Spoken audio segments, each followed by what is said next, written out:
PJ Wali Kota Kediri Zanariah akan segera mengakhiri masa jabatannya sebagai PJ di Kota Kediri. Hal ini seiring dengan dilantiknya Wali Kota Kediri terpilih Vinanda Prameswati pada 20 Februari mendatang. Senin 17 Februari 2025 merupakan apel terakhir bersama seluruh ASN dan OPD serta Kepala OPD di lingkup pemerintah Kota Kediri. Untuk diketahui, Dr. Insinyur Zanariah MSI dilantik Gubernur Jawa Timur Khofifah Indar Parawansa pada 3 November 2023 lalu.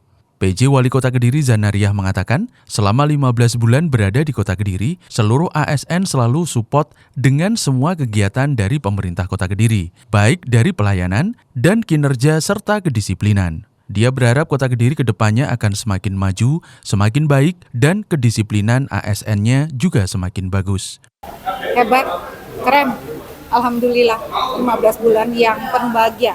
Benar, saya betah di sini, sehat, semua welcome kepada saya, sehingga kerjanya enak, ya, nggak ada yang tiap pagi, nggak enak, semua enak.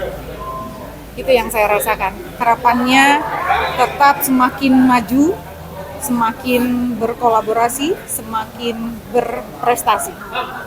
Zanariah menambahkan, selama dirinya memimpin di Kota Kediri selama 15 bulan, dia selalu melihat dan berkeliling di Kota Kediri baik pagi maupun malam hari. Menurutnya, Kota Kediri merupakan kota yang hidup dari perputaran perekonomiannya, sehingga tidak salah jika Kota Kediri disebut sebagai kota terbahagia dan kota terkaya. Anto Christian, Nasrul Hidayat, Andika TV.